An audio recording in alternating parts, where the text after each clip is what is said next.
Fala galera, esse é o canal Sem Blim Blim Blim. Aquele canal você já conhece. Bíblia direta na prática, sem frescura, sem mimimi.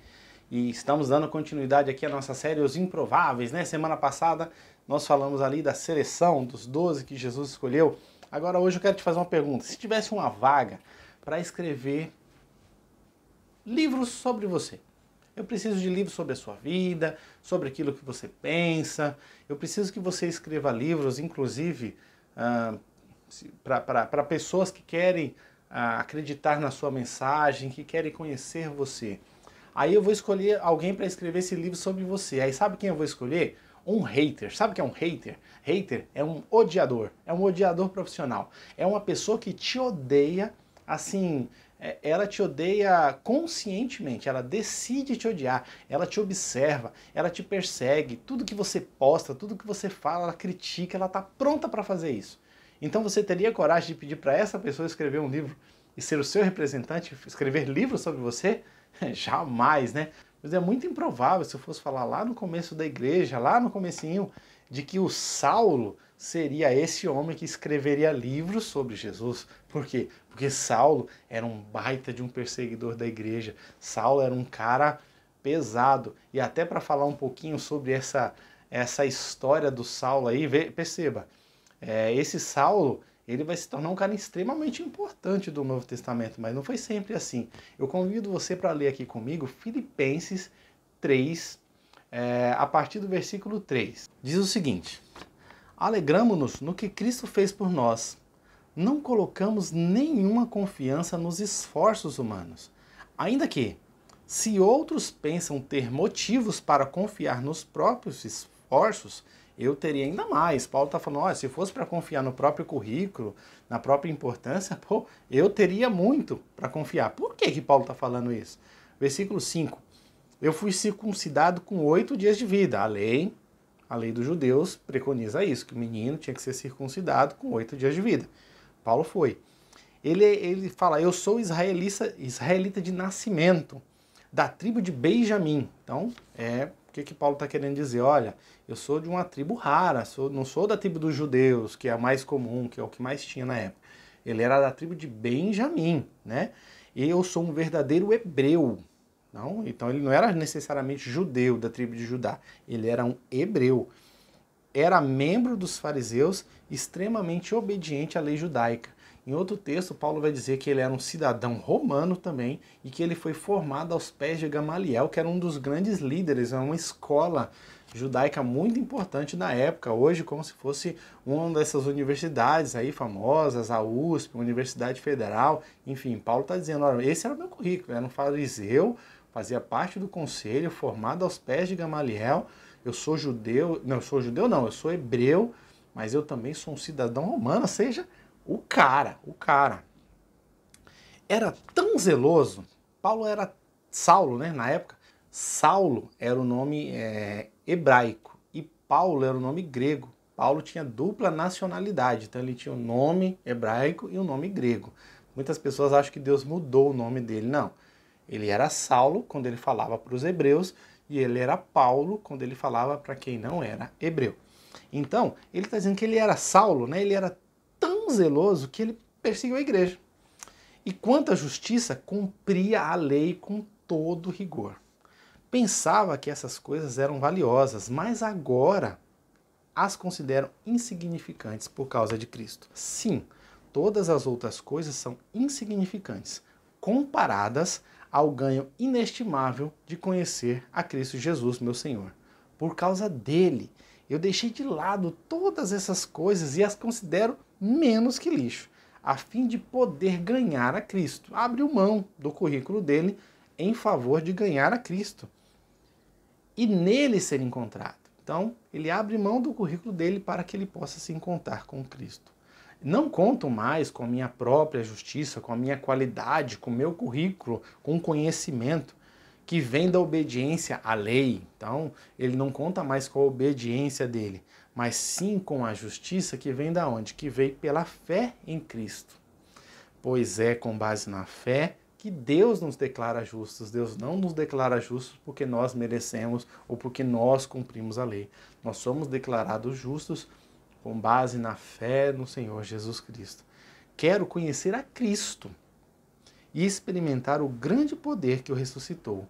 Quero sofrer com ele e participando de sua morte, para de alguma forma alcançar a ressurreição dos mortos.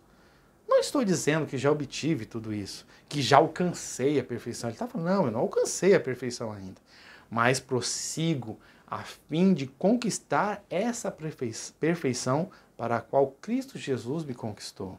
Não, irmãos, não alcancei, mas concentro todos os meus esforços nisso, esquecendo-me do passado e olhando para o que está adiante.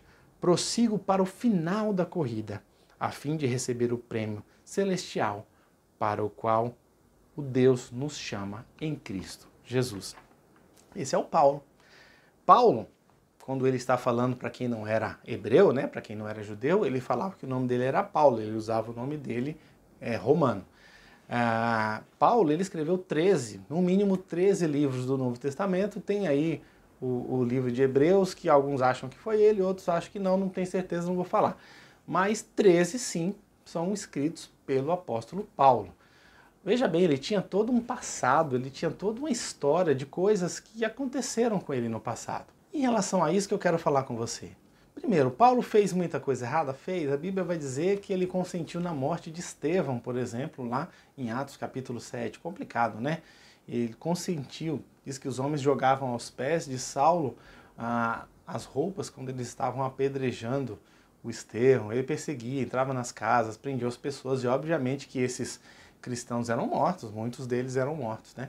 E Paulo perseguiu a igreja mesmo. Ele sabia o que ele estava fazendo? Não. E ele mesmo vai dizer que ele fez tudo que fez achando que estava fazendo a coisa certa. Então Paulo teve que entender isso e se perdoar. Às vezes é essa falta de perdão que faz com que a gente não ande, faz com que a gente não se aceite, se considere improvável. É muito improvável que o Paulo fosse esse cara para escrever 13 livros sobre Jesus, sendo que ele era o grande perseguidor de Cristo. Em Deus, todas as coisas são novas. Ele fala, olha, deixando as coisas do passado para trás, eu prossigo para o alvo que é Cristo. Olha só, é importante a gente lembrar do passado, não repetir os mesmos erros? Claro que é, mas não é o mais importante. O passado, pede perdão, entrega na mão de Deus. Nunca se esqueça que Deus sabia tudo o que você ia fazer antes de chamar, antes de convidar você, antes de te escolher. Deus não foi surpreendido no que você fez. Deus sabia. Então, deixa para trás, ressignifica, aprende com o seu passado e olhe para frente. Nós estamos num processo, gente. Nós estamos num processo. Paulo falou mais de uma vez, não, eu não cheguei ainda, não consegui, não conquistei a perfeição, mas eu prossigo, eu estou andando, usou vários verbos de movimento aí, né? Rumo ao alvo, rumo ao objetivo final, a estatura de Cristo. Nós vamos chegar lá no céu. Enquanto isso, aqui é processo mesmo. Tem muita coisa para acontecer e tem muito erro para a gente cometer ainda. Esse Paulo cometeu muito erro, Pedro e tantos homens de Deus. Então, ressignifica esse passado, mas não deixa ele se tornar uma bola de ferro acorrentada no teu pé que não deixa você andar, não. Deus sabia do que você ia fazer, o perdão foi conquistado na cruz. Segue, bola para frente. Em relação a esse passado, a terceira coisa que eu queria falar é assim, ele não pode nem ser demais, porque às vezes o cara pega o currículo dele do passado e acha que é em nome do meu currículo, levanta e anda. Isso não vai acontecer. A gente não prega em nome do nosso currículo, em nome do nosso diploma, em nome da nossa formação, nossa experiência profissional. Então, quando você coloca demais. Também colocar de menos e achar que é tudo lixo, que é tudo... Paulo fala que ele considerava menos que lixo comparado a Jesus Cristo. Mas Paulo, muitas vezes ao longo da história dele, usou todo o conhecimento que ele teve para projetar e para construir diversos livros eclesiásticos, livros pastorais, livros de formação para a igreja. E da onde vem essa capacidade de escrever conteúdos tão profundos que o próprio apóstolo Pedro, em 2 Pedro 3,16, vai dizer, olha, Paulo ele escreve com muita qualidade, com muita profundidade, e às vezes é até um pouco difícil de entender. Então, é profundo, é complicado mesmo, exige mais conhecimento. Paulo era um grande sábio, né? Era um grande erudito do evangelho. E ele tem isso, era do passado dele. Né? Da onde que veio tudo isso? Ele estudou muito depois que ele se converteu? Sim, Paulo estudou bastante, mas ele tinha muito conhecimento, conhecimento fora da lei, ele conhecia os gregos, a mitologia grega, toda essa história do mundo. Paulo tinha um conhecimento muito amplo. Então não dá para pegar o passado dele e falar que é lixo. Ah, agora eu sou uma... Ele era uma nova pessoa, mas ele carrega dentro dele, em si, tudo que ele foi no passado. Então, nem em cima, nem embaixo. Onde eu coloco o meu passado? Eu coloco na mão de Deus. Entrego para ele. Falo, ó, esse sou eu. É isso que eu sei fazer. E tenha certeza que Deus vai pegar as tuas habilidades, até mesmo alguma coisa lá do passado, e ressignifica, transforma e coloca isso para usar no evangelho dele, na obra dele.